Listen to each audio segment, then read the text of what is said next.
સૌથી પહેલાં તો અમે યશવી વોઇસના દર્શકોનો આભાર માનીએ છીએ કે ડૉક્ટર રૂપલ શાહના પ્રેગ્નન્સી કે પીરિયડ રિલેટેડ જેટલા પણ પોડકાસ્ટ અમે કર્યા છે એને ખૂબ સફળ પ્રતિસાદ મળી રહ્યો છે. અમારી પાસે યશવી વોઇસના માધ્યમથી કેટલાક સવાલો પણ ડૉક્ટર રૂપલ શાહને પૂછવામાં આવી રહ્યા છે. મેડમ, આપણે કેટલાક ઇન્સ્ટાગ્રામ યુઝર્સ જે તમને સવાલ પૂછવા માંગે છે. સૌથી પહેલાં તો એક પ્રશ્ન એક ફોલોઅર આપણને એ પૂછી રહ્યા છે કે એમને સુગર પ્રોબ્લેમ છે, તો પ્રેગ્નન્સીમાં એનાથી કોઈ પ્રોબ્લેમ આવી શકે છે? જો તમને પ્રેગ્નન્સીમાં ડાયાબિટીસ હોય એટલે શુગર પ્રોબ્લેમ એટલે ડાયાબિટીસ, સો એને લીધે મમ્મીને અને બાળકને બંનેને તકલીફ આવી શકે. બાળકની તકલીફની વાત કરીએ તો જો તમારું શુગર કંટ્રોલમાં ન રહે તો મિસકેરેજ થવાના ચાન્સ રહે, બાળકના ગ્રોથમાં પ્રોબ્લેમ થઈ શકે, બાળકની આજુબાજુ પાણી વધારે થઈ શકે, બાળકનું વજન જે એક્સપેક્ટેડ વજન હોય એના કરતાં વધારે પ્રમાણમાં ઝડપથી વધે, જેને બિગ બેબી કહેવાય.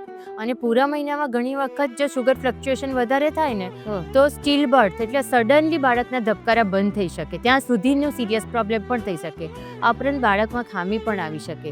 એટલે પ્રેગ્નન્સી વખતે શુગર કંટ્રોલ રાખવું ખૂબ જ જરૂરી છે.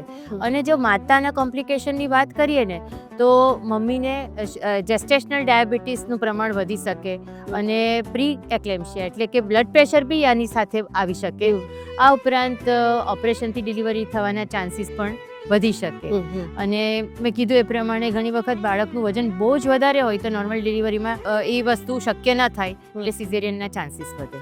અને એક ફોલોઅર્સ એવું પૂછી રહ્યા છે કે એક્ટોપિક પ્રેગ્નન્સી હતી મેરેજના 1 વર્ષ પછી અને હમણાં બહુ બધી દવા લીધા પછી પણ કોઈ રિઝલ્ટ મળ્યું નથી. એક ટાઈમ IVF અને 4 ટાઈમ IUI એમનું ફેલ થયું છે, તો એમનો જવાબ આપણે લઈશું. એક્ટોપિક પ્રેગ્નન્સી એટલે ફેલોપિયન ટ્યુબમાં પ્રેગ્નન્સી એટલે ગર્ભાશયમાં બાળક વધવાને બદલે જે સ્ત્રીબીજ અને પુરુષ બીજ જ્યાં આગળ મળે છે પહેલાં જ્યારે પ્રેગ્નન્સી રહે ત્યારે અને એમ્બ્રિયો બને છે તો એ ફેલોપિયન ટ્યુબ કહેવાય. તો ફેલોપિયન ટ્યુબમાં જે ચોંટી જાય અને ત્યાં જ બાળક વધવા માંડે. અને કોઈ એ બાળક જો 5-6 અઠવાડિયાનું થાય પછી ટ્યુબની એટલી કેપેસિટી ન હોય કે એ ગર્ભાશયની જેમ 9 મહિનાનું બાળક બનાવી શકે. અને ટ્યુબ અચાનક ફાટી જાય તો બચ્ચું તો ન જ મળે પણ તો માતા બી સિરિયસ થઈ જાય, અંદર બહુ બધું બ્લીડિંગ થાય. એટલે તો જ્યારે બી આવી એક્ટોપિક પ્રેગ્નન્સી હોય ને તો ત્યારે ઘણી વખત એ ફેલોપિયન ટ્યુબ કાઢી નાખવી પડે.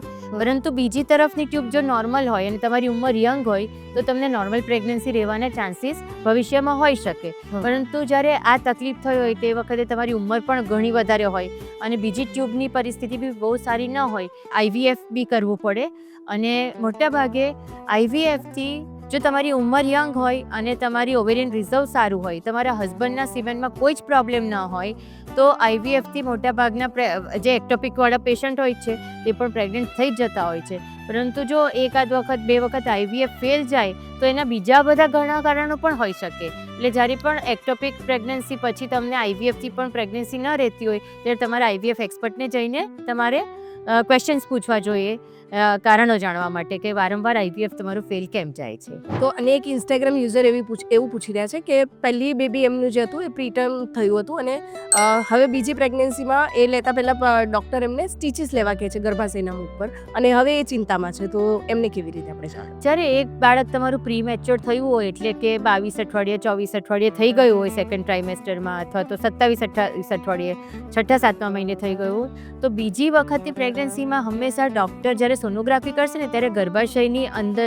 મુખની લેન્થ દરેક સોનોગ્રાફીમાં માપશે, જેથી કરીને ખબર પડે કે તમારું ગર્ભાશયનું મુખ વીક નથી ને.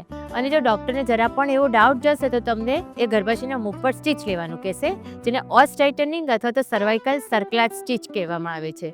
અને જો એ તમે ટાઈમ પર લેવડાવશો તો મોટા ભાગે બીજી વાર અને સરખી રીતે કેર રાખશો, પ્રોપર આરામ રાખશો તો ભલે પહેલી ડિલિવરી તમારી પ્રી મેચ્યોર થઈ છે, બીજી ડિલિવરી ફૂલ ટર્મ સુધી પહોંચવાના ચાન્સીસ ઘણા વધારે છે. એટલે જો ડૉક્ટરે સલાહ આપી હોય તો એ ચોક્કસ લેવડાવો.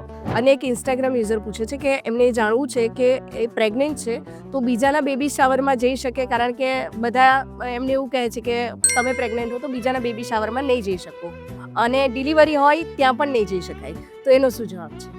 આ એક જાતની ગેરમાન્યતા છે. પ્રેગ્નન્સી એ આપણા જીવનનો બહુ જ અમૂલ્ય પ્રસંગ છે, પછી એ પોતાનો હોય કે બીજાનો હોય. એટલે તમે બીજાની પ્રેગ્નન્સીમાં જાઓ તમારી પ્રેગ્નન્સી દરમિયાન તો તમને કોઈ નજર લાગી જશે અથવા તો બાળકને કંઈ તકલીફ થશે અથવા તો તમારી વહેલી ડિલિવરી થઈ જશે એવું કશું નહીં થાય, કારણ કે આ એક તમારા બોડીનું ફિઝિયોલોજિકલ તમારી પ્રેગ્નન્સી. એટલે તમે બીજાના બેબી શાવરમાં ચોક્કસ જઈ શકો. હા, ઘણી વખત અમે લોકો તમને જ્યારે આરામ કરવાનું કીધું હોય અથવા તો જ્યાં બહુ ભીડભાડવાળી જગ્યા હોય, જ્યાં ઇન્ફેક્શનના રેટ્સ વધારે થતા હોય, અથવા જ્યારે બહુ વાયરલ ઇન્ફેક્શન અત્યારે આપણે જોઈ રહ્યા છે, ત્યારે બહુ શરદી ખાંસીવાળા ક્રાઉડ હોય, તો તે વખતે તમારે જવાનું ટાળવું જોઈએ. કોઈ પણ જાતનું એવું નથી કે તમે બીજાના બેબી શાવરમાં જશો કે બીજા પેશન્ટની ડિલિવરી વખતે એનું બેબી જોવા જશો તો તમારી પ્રેગ્નન્સીમાં કે તમારા બચ્ચાને કોઈ તકલીફ થાય.